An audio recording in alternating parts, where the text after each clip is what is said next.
I'm gonna record this, so you may have to go back. It's gonna be fast. Save your questions. You may not understand everything as we're going, but try to keep up the best you can so I can get as much as I can in the next hour. Understood, everybody? Everybody good? I see everybody's on. That's so if anybody else has come on, Bill, I'm gonna make you a no, I'm not gonna make you the host in case you have to leave. But anyway, I'm just gonna get going. All right, brother, let's go. Yep, so go ahead and mute everybody. If you could go ahead and mute yourself so we don't have any static. Everybody can hear me, I'm assuming. So I'm gonna jump in. So those who don't know me, I'm Greg Farricielli. I'm now at Hive. I've been in the real estate business since 2015. In the last few years, we have started Rhythm Development, which is a company that takes raw land and turns it into the highest and best use, and then sells them to the builders to build and go vertical and sell the end product. I am going to share my screen in a second. So I want to go over some, I'm going to start with, I'm just going to name off some exit strategies really quick, just so you're understanding. So you obviously you sell the raw land just the way it is, right? You get it, it's raw, you still have to entitle it, you still have to bring the highest and best use. So that's non-entitled. Then you have your entitled land, which has got all of your administrative approvals from the city and, maybe all the way to a certain type of permitting, which, could be as far as grading, but most likely not.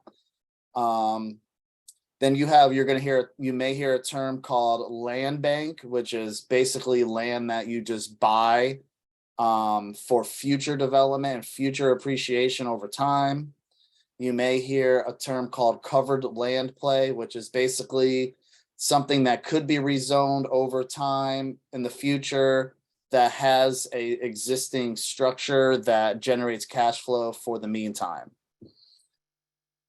So I'm going to jump into this one. I'm going to share my screen. Bill, just go ahead and tell me that you can see my screen. I got you. Beautiful. In the Dropbox. Yes, sir. So I'm going to start and let you know this is the property that I'm going to go over. This is 411. It says there's no address now, but before it was platted, it was 411 West Trinity. We bought it in A621 for $1 million. Whoops. And then we sold it in A23 2022 for 4.4. And we still have 4 parcels left to sell. So I'm going to skip the acquisition. I've got the property under contract. Now it's time for due diligence. What do I do? The first thing I always do is I just go to CRS tax record. I pull this out. I kind of look around at, my zoning code right here. I look at the acreage, the square footage, the dimensions, and I kind of see what I have. So this is the after platted after. So before it looks like this. I got people entering the room, getting in the way. I'm gonna admit these people. So before it looked like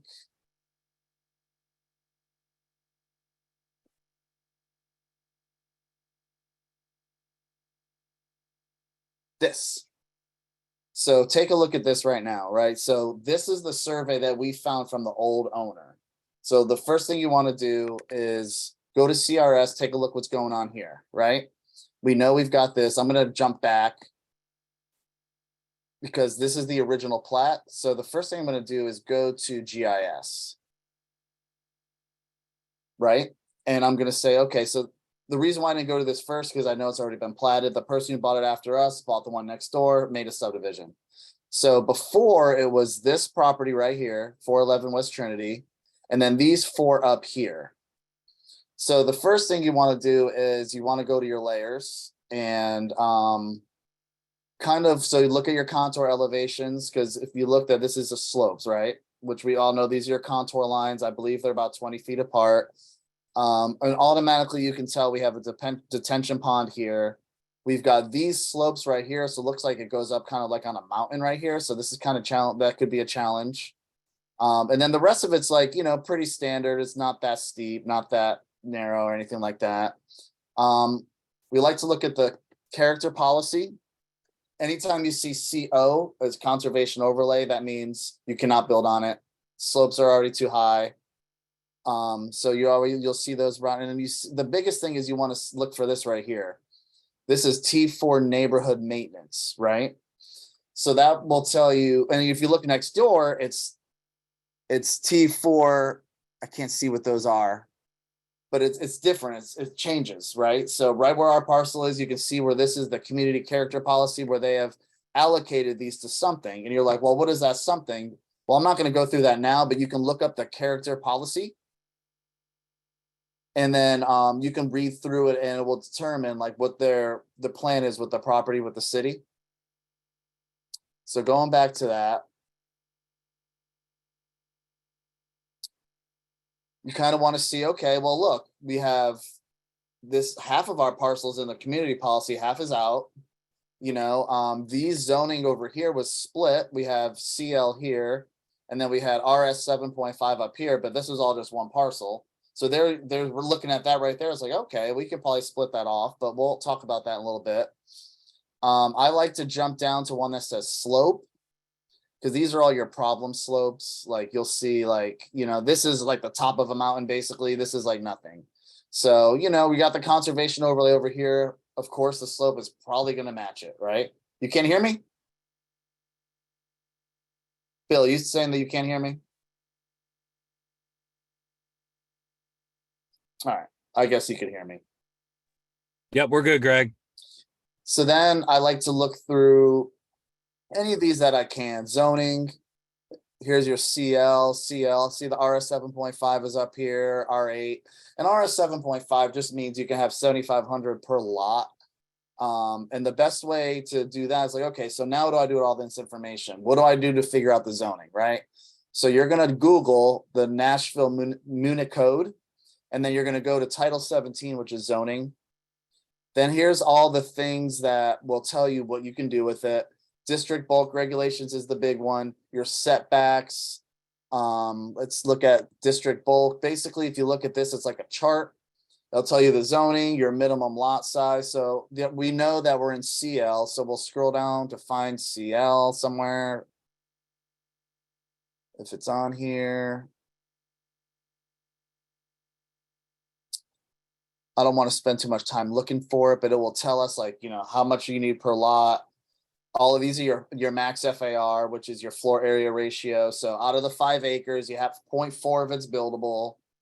And then we can look at the RS 7.5, which these are all the same. You can need, yeah, right here, 7.5, you need 7,500 for a lot. So we kind of determined that we had 4 lots that are going to be 7,500 a piece to be able to subdivide that into 4 single family.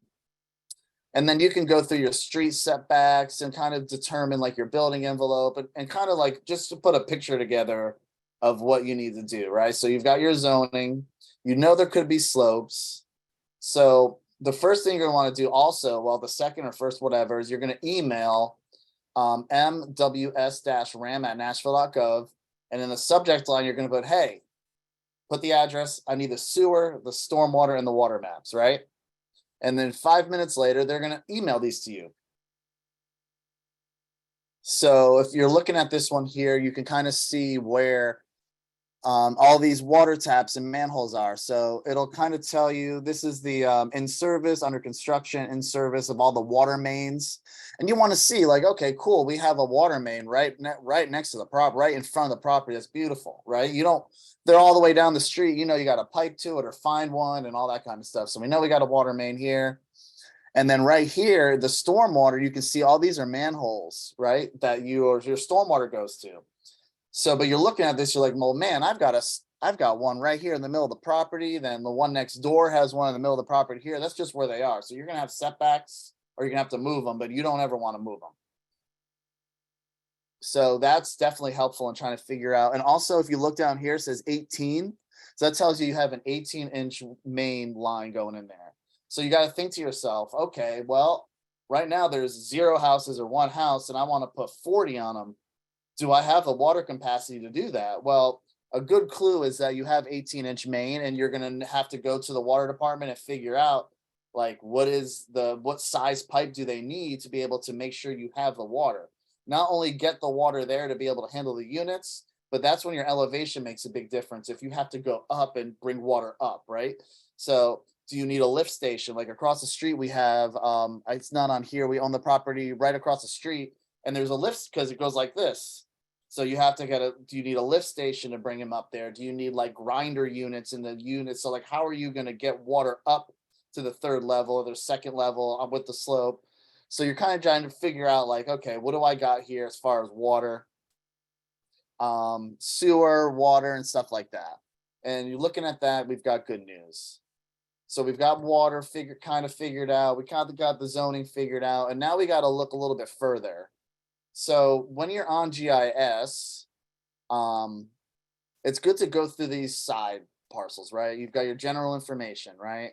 Right here's the owner, stuff like that. It's like, that's cool. It's just to know land use, daycare, which was next door. So you're kind of figuring out like, okay, what's going on here?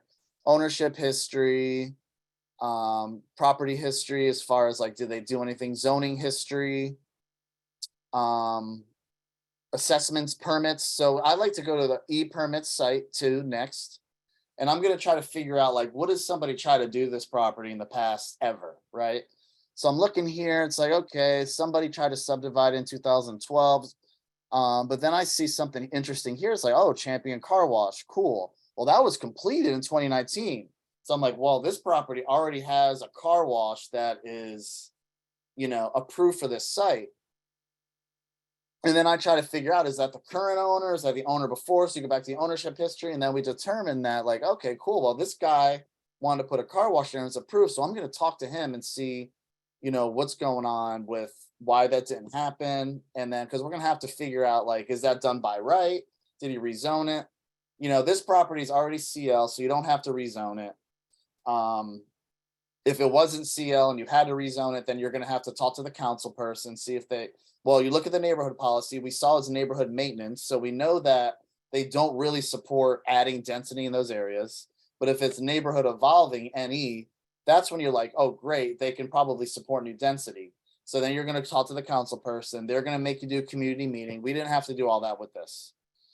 And then you just follow the council, and then you look up the hearings. There's 3 hearings. You look and you base your contract timeline on those hearings.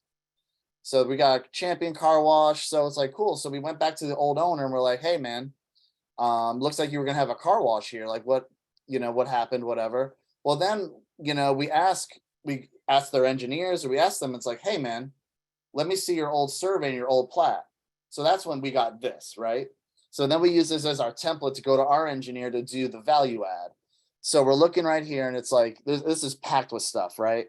So this is zone 7.5. This is CL. These are 2 parcels. So we're looking here. We see this setback over here. So that could be something.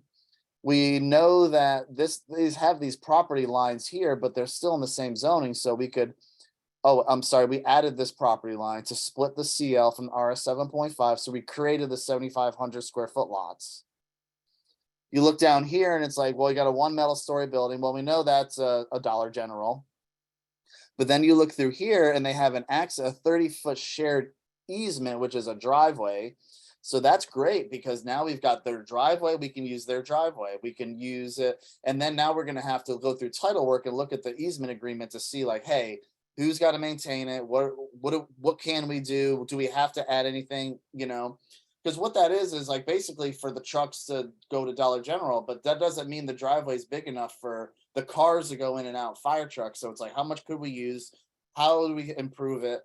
And then you look here and there's an NES easement right here because the power lines go through there. So we wanted to coordinate with them to get rid of that. We want to consolidate the 2 CL parcels into 1, but you've got to look at something that's major here, right? So when you go to GIS, one of the things that you want to click on is the major and collector street plan, right? So when I click on that, you notice that this road right here, West Trinity, is a collector street, right? So now I'm looking at this as 1 parcel. I'm seeing the majority of the road frontage is on Monticello, which is not the collector. You don't want that. So what you have to do is when we split that off, what it did was it gave us all the majority of road frontage on the collector street of Monticello. I mean, on West Trinity. And what that does is it gives you what they call adaptive residential. So on adaptive residential, if you have the majority of your frontage on the collector, your parking requirements are half and you can squeeze in as much as you can. So it adds an additional layer of density. So once we saw that, we knew we had to split this off. And that was even another clue of this needs to go into residential. So now we have our frontage here. So we looked at that. We've got our power easement here. We've got our driveway easement here. We've got all these setbacks here. We've got to, split this single family off. We've got this residential, the commercial. So then we're thinking to ourselves, we want to sell this to an end buyer, right? So we've got two roads here and we want to look at that sewer map again. And we're going to notice that there's sewer on Monticello and there's sewer on West Trinity. So it's like, they may need to use that sewer at one point on Monticello, but if they buy this and these are still ours and then somebody else, then we sell these. And it's like, okay, well, it's like, we're going to landlock them a little bit. So what we did was we added an easement on this parcel right here. So and it's only for a couple of years that they are able to go through there and tap into Monticello if they ever needed to. So we have the value out of the easement off of Monticello. You're going to have the 4 residential lots. You're going to combine the 2 CLs to make it adaptive residential. So there's all these new value adds that come into play here beyond just the car wash, right? So then we turn this into the engineer, and then he is going to start working on a concept plan. Let me see if I could find if this is it or not. Okay, so this go back to the back to the stuff from the seller. You take a look here. We got the old survey. So this saves us like months of work because now we're able to go back to the seller and get all the survey stuff. Sometimes you can find the links to these on GIS or in the e-permit, so you got to dig. Here, so remember we have this detention pond right here, right? So somebody's got to be responsible for that. There's usually a certain amount of units or something that is able to be into their stormwater, into the detention pond. And we discovered there's a development back here that uses that pond. So here's kind of like what will tell you your water quality, like what, how much the new impervious area, all the different things that you need to know about that, right? Not only that, you always look at the old title work. So stop thinking that like title work just means clear title. You must ask for the abstract and you must read through it. This is not the current title work. This is the title work on the old property.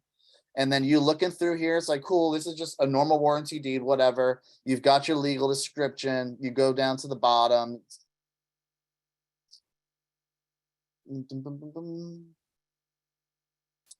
Included but excluded in the proposed slope easement described above. So we know that part of this is that easement, right? So you've got to know that easement, and your surveyor is going to look at it because they're going to want to record that onto your survey. So then you're going to have to know like who maintains it. And usually there's not on here, but you'll have to dig up an easement agreement, who does what, who's responsible for what. And usually there could be a hydro test. There's all kinds of stuff that will go into this easement that you have to find out beforehand. You don't want to just get a property and then have to all of a sudden have an easement, right? So sometimes you could find that stuff in here, but this is done by people downtown. That's not always right. So that's why it's good to like, if I know that my engineer, I always pick the engineer that works on my road. Like there's only a couple engineers that work on West Trinity, right? So I want to go to them and say, hey, I saw that you are working on this property, because you just go through GIS and now you go to this one and you go to view parcel and you just try to find like whatever you can about like the neighboring parcels. So once you find the engineer, you go to them and be like, hey man, could you send me your documents and can I take a look at all the stuff you have for it? Because we're looking to do a development down the street and water capacity, it's not infinite. So, maybe there's water capacity, it's good for 2,000 units. But if you look at the whole road and it's like, well, we got 3,000 units planned, you're going to get all these properties are going to have a water capacity letter that is good for a certain amount of time. Like, And that's what you want. Like, I want the water capacity to be onto my property for the amount of units I have and the amount of time I think I'm going to build them, because once that max out, they're going to have to do something else, the other people on the road. So you kind of have, time isn't really on your side with that. And then also means like your fire hydrants and your flow test that you have to have, traffic study, all that has to correspond with the amount of units that you think you can put on the property. So you have to get all that stuff figured out first. We've been 20 minutes into this, guys, and I'm going to ask if you have any questions this far.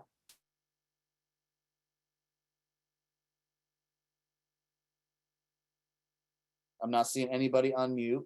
Real quick, you said to email the NWS at Nashville for the stormwater, the sewer, and something else? Yeah, water. Just water, okay, thank you. Yep. All right, cool, I'm gonna move on. So we're kind of looking at basic due diligence right now.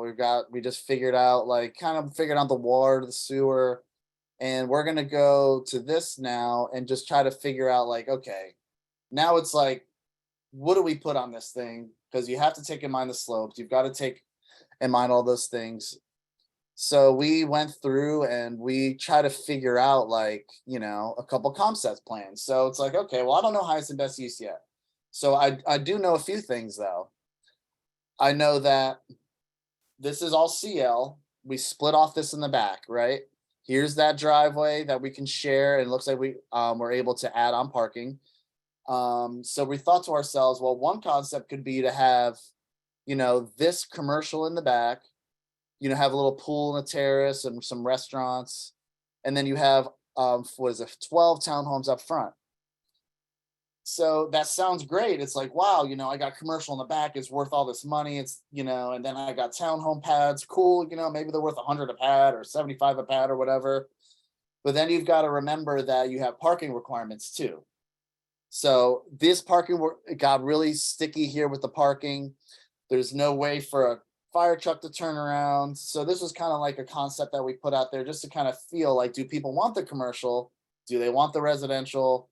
You know, and then if you're going over 3 stories and you have structured parking into play, it just changes everything. So here's one that was the same one.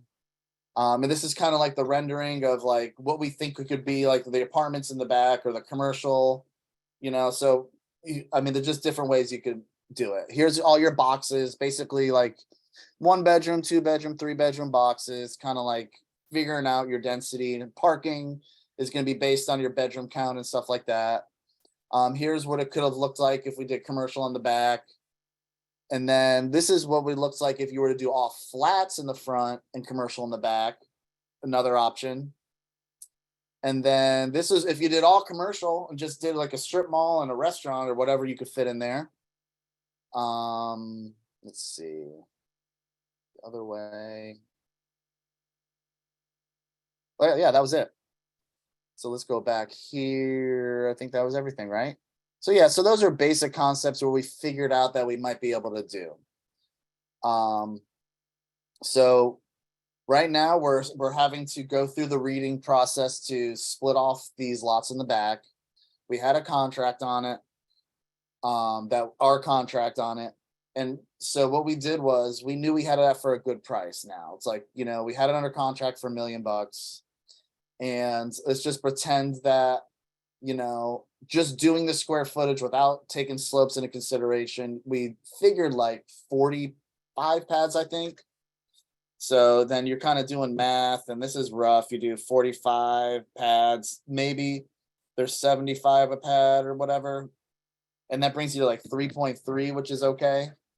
So we knew that we had something here. So once we kind of did that basic due diligence, and we knew like our worst case scenario was to put maybe 30 townhomes, not being able to split the back. It's like we knew at $1 million we had a deal, right? So we accelerated the closing pretty much. Like once we had this conversation, I called the seller. I'm like, hey man, can you close this week? Because, you know, we're ready to get moving on, you know, all the rest of our stuff. So we landed up cash closing pretty much immediately. And then that's when we started to put it out there with these different concepts, because we don't know which way it's going to go, right? Because you you don't want to, you just want to do a conceptual layout. You don't want to have to go through and do architecture and drawings and grading permit. You don't want to go that far with it, because the further you go down that line, the least buyers that are able to purchase the property. So you want to leave it open to interpretation, so somebody can go in there and then take it to whatever their product is, right? So let's see, I covered that, I covered this. This is the major and collector street plan that you can find online. This is the Municode, we covered that. District and land use, went through that, working with that. Okay, so here's a good concept that we should probably talk about. So now we're taking those boxes and we're trying to figure out unit count. So at this point, the new buyer had it under contract. And we're just trying to, they're a residential builder, they're not commercial. So we already immediately, and we work together with them. It's not like they do their thing and we do their thing. Like our buyers, we require them to use our engineers. They know our areas. They've done something before in the area. And we work with them to get the highest and best use, because what you don't want to do is just give it to the end buyer, let them do what they want, because if they back out, you need to have something that's executable. If they go through and did like one big box of a restaurant and stuff like that and got that approved, and then now you're stuck with it. Now you've got to go back and re-amend everything. So you want to make sure that whoever this buyer is understands the product of what could really go here realistically and have done something like that in the area before. So we're looking here and it looks like that this is the concept plan after they sent it back, that the engineers sent back to us. It's like, okay, well, remember we have those challenging slopes. So now we've got to add this retaining wall up here, right? That adds a lot of cost.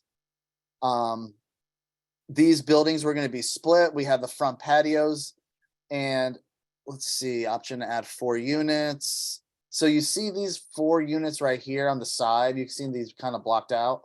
There was also slopes on this side. So that was like, those units were questionable. Do we do those units? Is it worth the cost? I don't know. So this is kind of figuring out the unit cost. And then the fire truck, I don't know. I don't think this is the final one because there's no fire truck turnaround. The fire truck can't go into there and just stop, put a fire out and back out. They have to have turnarounds and they have to have ladder clearance, right? So if like these buildings right here, for instance, like they got to get to the 3rd floor, they got to have ladder clearance to be able to get to those.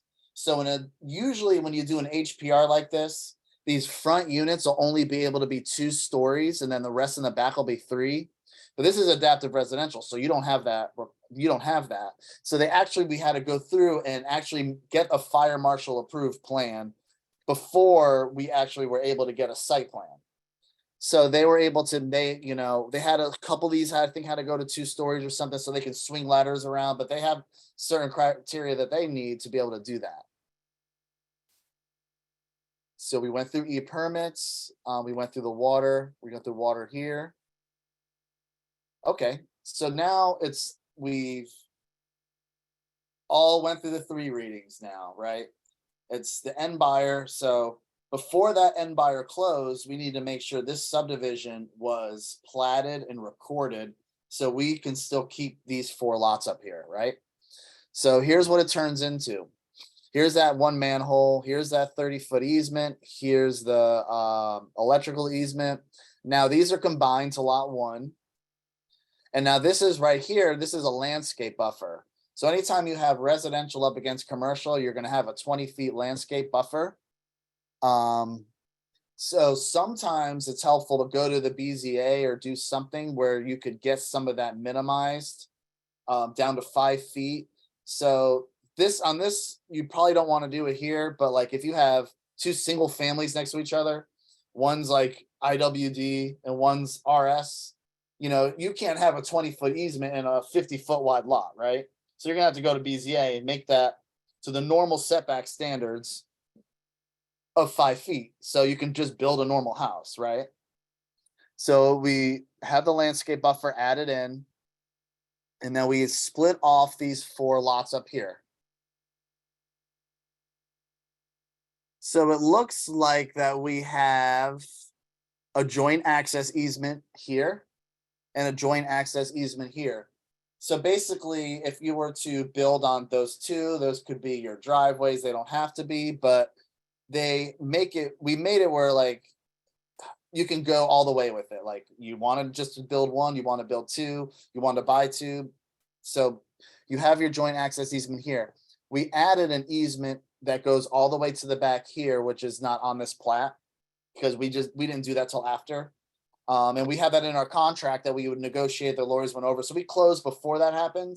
No, we actually closed like right in the day it finally got recorded, but it just doesn't show on this plat. So we created a utility easement so they can cut into Monticello if they ever had to tap into the sewer, right? So now we've got these 4 lots here are zoned RS 7.5. And we've got this commercial lot here. We closed with the end buyer on just lot 1. And we still own these 4 up here. They're on the market right now. They're gonna be on the market. We were toying with building them, but we don't want to mess with that. Any questions? I have a question about what it's like to work with the Nashville BZA, like compared to other cities around the country. Well, I've never done it anywhere else. Okay. And all I can do is tell you, it's just the same as going through the 3 reading process, like you do a rezone. Mhm. So the big thing about any BZA in any city is you have to show some type of hardship.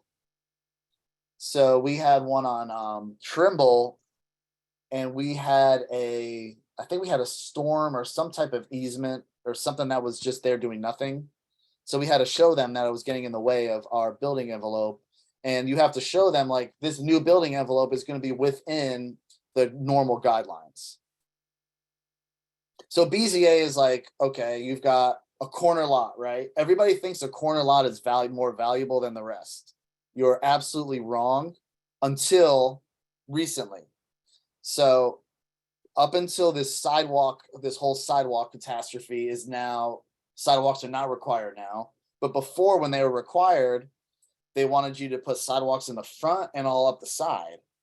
Well, that's a massive cost, right? So a lot of people are going to the BZA just to get the sidewalks in the front only and not on the side. So that's like a good reason to go to BZA. To move setbacks is a good reason to go to BZA, and a lot of times, all these cities are platted with it's called an original plat, pretty easy.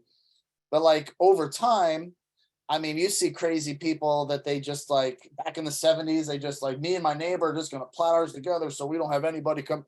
So like they go off of the original plat, but it got approved, but now it's like, to do anything, you got to go back to that original plat. So it's a lot of times you'll see like, it'll look like a 2 build or a 4 build. This is a good example.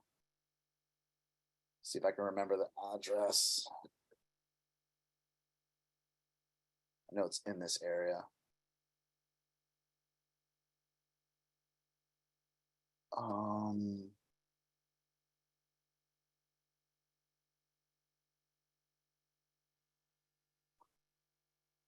was trying to find, okay, here we go. Perfect. So look at this though for a second, right?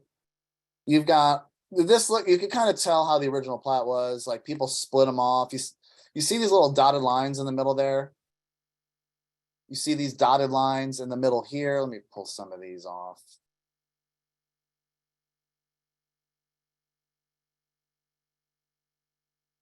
Where's that? There we go. All right, so do you see, let's see, maybe one of these need to be on. No. Okay, perfect. So look at this, like somebody one day subdivided these 3 off and the city let them do it. But look at these lot lines going this way. So it's like, obviously they wanted to be on Roger, but when they platted it, they thought this was going to be a road at one point. So it's like people just kind of did whatever they wanted back then. So you see these under these lot lines right here, these dotted light lines, those are the original plat, right? So basically, if I were to buy this lot on the corner, just if you see these dotted lines, that means I could reestablish the existing lot lines by right. Means I buy this and I do a quick claim deed from this property and I split them off and I automatically have a 2 build without having to do anything. Don't have to go through subdivision, don't do anything. It's by right. There's not a lot of these around, but that's Like this one right here, if I bought this, I would give me 3, you know? If I bought these, see, here's where it gets tricky because yes, like I could do this here, but look at it, it's too small to do anything. You can't do anything with it, right? So that's when now you're on a non-conformed, like this house is basically a non-conformed single family, right? So it's like, what could I do with that? I can only basically keep it the way it is. But you got to remember, you got to be careful tearing down some non-conforming units because sometimes you have to go back to the base zoning of what it was before. So like if you if you have a residential house that's in the middle of commercial all around, it's been grandfathered in, it's been there for 100 years. But when you tear that down, it's going to go to the new zoning. So, and it's probably going to be commercial because now it's commercial. So always look for these lines. This is a 2 build right here.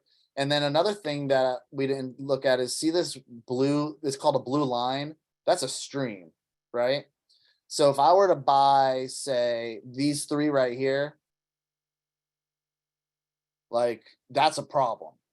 So if you look at this now, it's like, okay, well, is it a problem? Because if you look at this one, if I were to subdivide it or quit claim it, I have one parcel here and I've got one here, right? The blue line's in the back.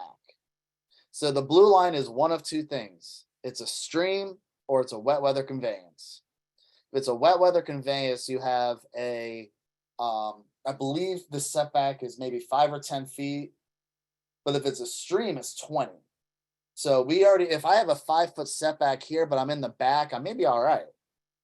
But if I have a stream or anything, because they're not going to build back here. But if you look here, look how far back the house is.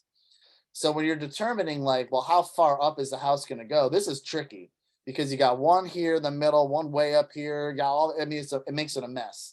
So usually they're going to average all the houses on the street, or you may have to go to BZA. Like we did a 2 build one time. I'll show it to you and I'll show you that envelope. It was really weird. So like this one, this is pretty much shot. Like look at back here, like all these right here, right? It's like, you don't want these, so you're going to have to get a hydro test to see, is it a wet weather conveyance or not? And sometimes, the seller's not going to provide one. So, sometimes you call the city and see if they have one on record or somebody did one before, but you're going to have to dig and try to figure out, go drive to the property, see what it looks like. Is it have running water? Is it dried? Is there like a bridge? Is there a culvert? Like, what are all the other things that make it maybe tell you that it's a wet weather conveyance or a stream to take the gamble, right? So if you don't do that, let me go to, oh man, what was this street name? It was,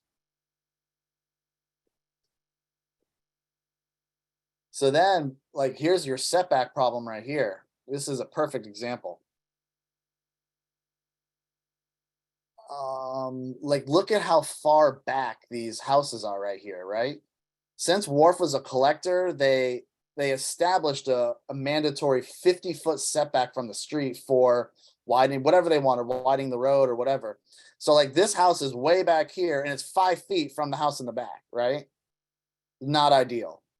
All these ones ended up being the same way. That's just the way the street is, but you've got to know that in your numbers. That's going to be kind of like an odd lot. What is this one? 49.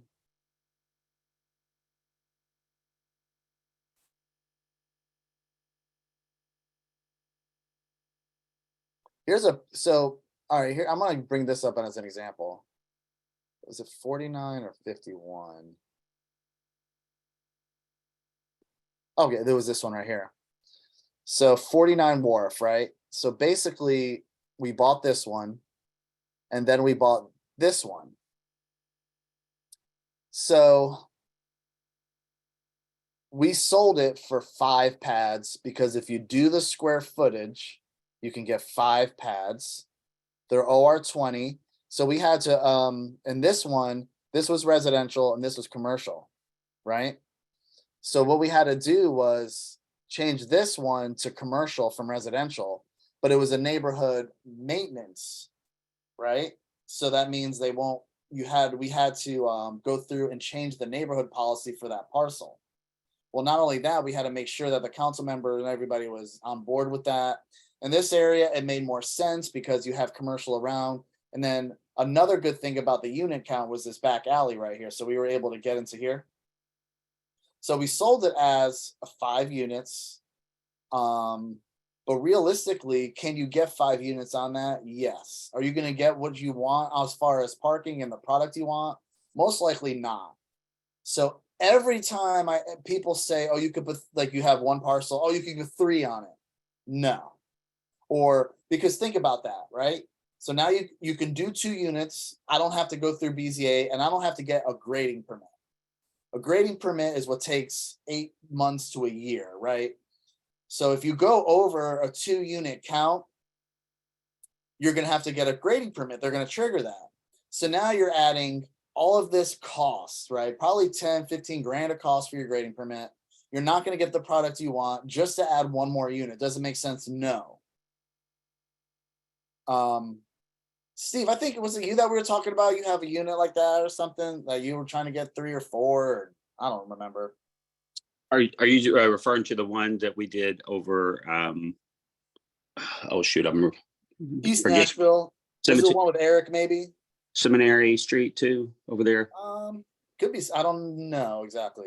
Oh yeah, so me and Eric Yao have we've got a lot over on the corner of Smiley and Myrtle that we're still working through right now. It's basically we bought someone's backyard, but it was already pre-approved for a 3 build HPR. So we're still stuck in stormwater, but we're hoping that we get the thumbs up here in the next couple weeks.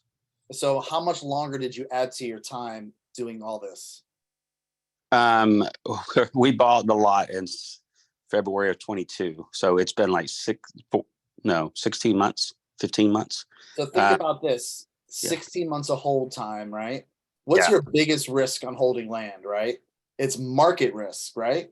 Because what he thought he was going to build 16 months ago and what he thought he was going to sell it for, I don't mean to put you on the spot, is most likely not going to be whatever. Because now he's still, once he gets approval, it's still 6 to 9 months to get your build done and out. So he's looking at a 2024 build that he bought in 22, running his numbers and getting lending and all that stuff and construction appraisal, all that stuff on 22 numbers, right?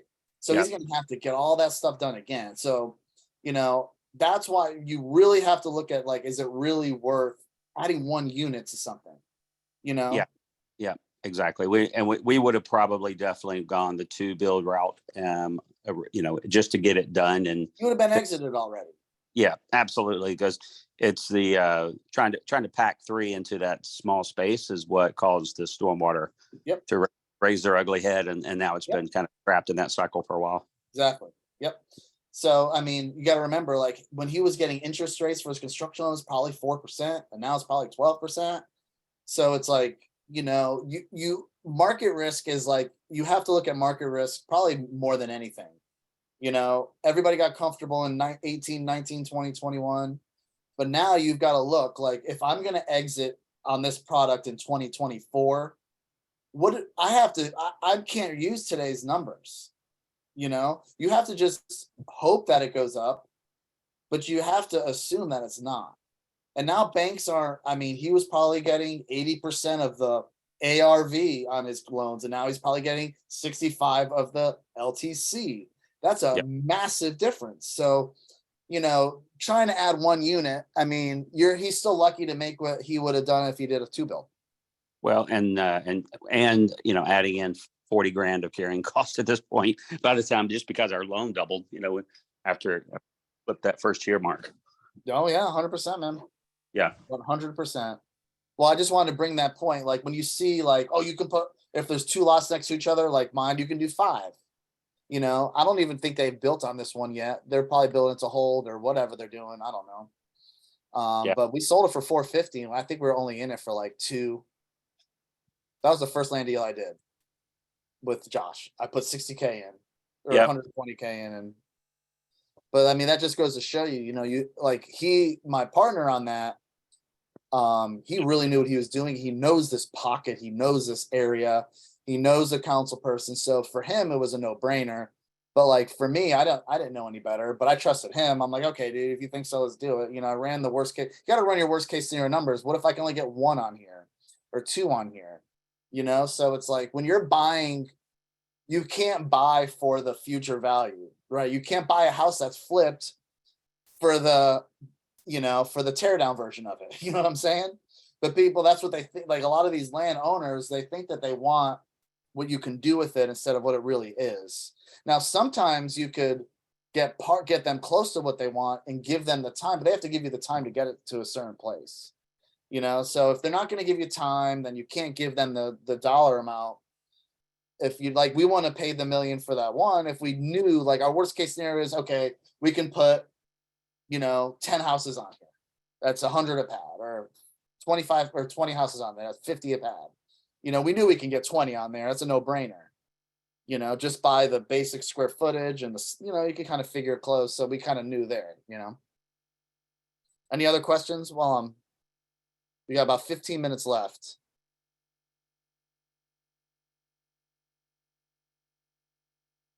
So I've only been in Nashville for a couple of years, but are there a lot of these random lots available still, or how are they mostly developed now? I have no idea. Yeah. I don't know. I don't know how to answer that, honestly. I would say there's probably some, I mean, anything OR20, right? Anything RM, right? Any of those, any of those type of zonings that you can put residential or commercial on, any of the light commercial,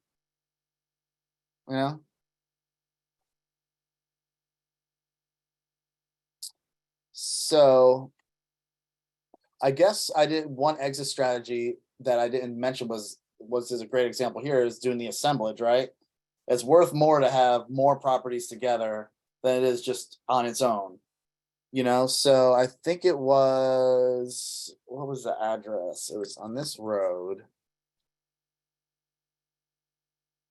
Let's see, I can find it. This is a pretty interesting one. This is like the first, oh, you know what? Yeah, let me see. Go to East Trinity. Let's find somewhere. Oh, where's old Douglas? It's Dickerson. Gallatin.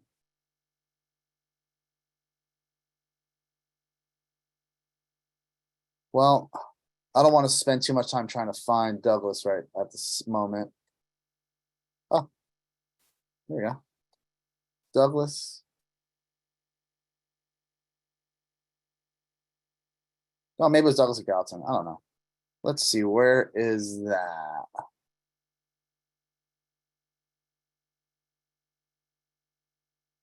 Well, anyway, so we had two parcels, right? One was oversized. Wish I could find it. One was oversized and had a triplex, and one had a lot. So basically what we did was we were able to kind of like split off the triplex.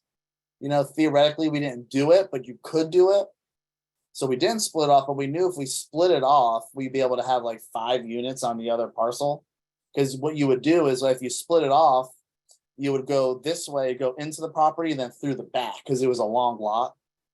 So we were able to assemble those together and triple the value on that. And we didn't even really do anything. We just penciled it in, because you don't want to go all the way with it unless you're going to be the one to do the work. So we just kind of penciled that in and we put it on the market. We bought them, and then we put them on the market as the new value. And we ended up getting everything that we wanted to get out of it. But like, look at these right here. Like, you kind of look through here and it's like, here's an interesting one. It's like, okay, this is obviously, what is the zoning on this one? I bet you they redid it. Yeah, RS, there's no way. So this wasn't RS before. This had to be some, oh wait, that's just old. That's why.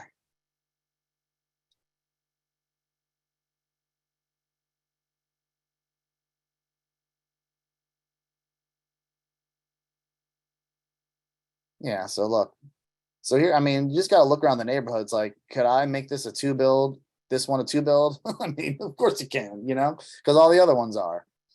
But obviously you don't want this one right here.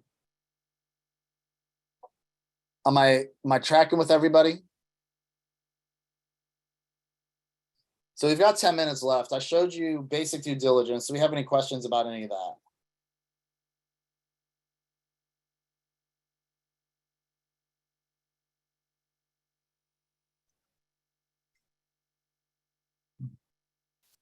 I'm not seeing anybody.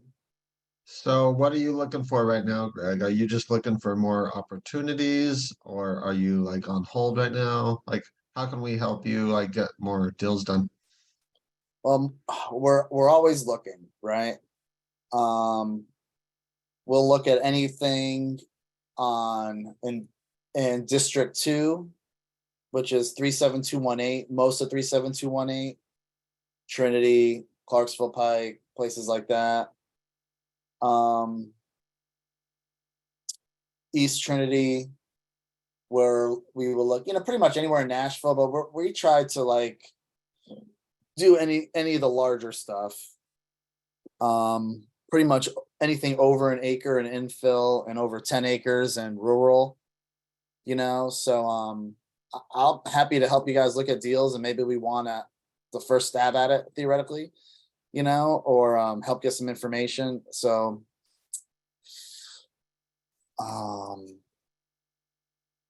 here's a good example of a covered land play.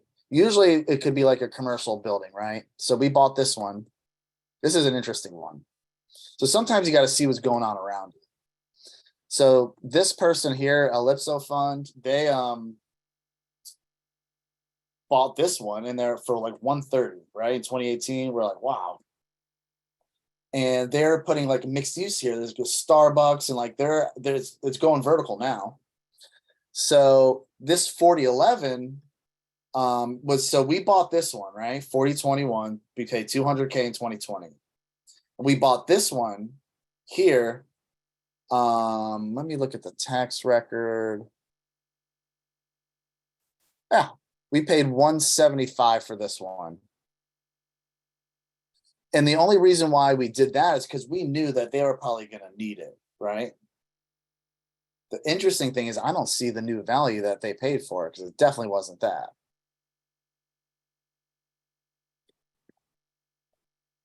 So we knew that like the way we bought it for that price, it's like if we got to throw 2 on it, that's cool. Yeah, see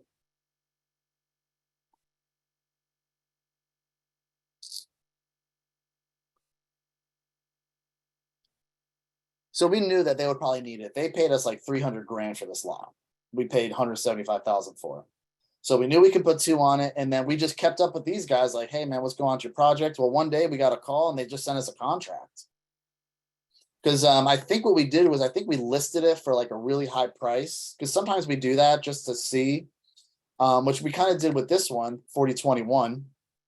Oh, it looks like they just changed over. Because we sold this one last week. It had a house on it with a rental. We were getting like $1,400 a month. Our mortgage, we got a mortgage on the house. It was like $1,100 a month. So they're basically paying our mortgage, but it was MUL. Like this whole street is MUL. So we knew that we can get like, I don't know, 6, 8, 10 pads. And it was before that they started the widening of the road. So we knew they were widening the road. We had the plan and the timeline when that was going to happen. So we listed it for like 600. We paid 200, listed it for 6, got nothing. Pulled it off the market. A couple months later, this creative REI just calls us out of the blue and they gave us a contract for 1.1, right? I'm like, yeah, right. You guys are not closing on 1.1, but you're more than welcome to try. We gained 45 days. Well, we knew they weren't, and they came back to us and all that kind of stuff. And then they came back and then they said, well, they wanted to back out. I'm like, well, what price works? And I was like, could you guys do like 700? And that's a huge price reduction from what they had us. So they thought that was a deal. So in the grand scheme of things, they got a property for 700 grand that they can put, 6, 8, 10 units on. And we paid 200 and we were to hold it on the covered land play and we, made 500K. But it's, it's very strategic. Do you see how we did that? It's like we knew the road was coming in. We knew the zoning was favorable. We knew Clarksville Pike that was going through all these changes. We knew Ellipso Fund was getting ready to build ground. We had already sold this one to them. You see what I'm saying? It's like you got to strategically piece these together over time. You know what I mean?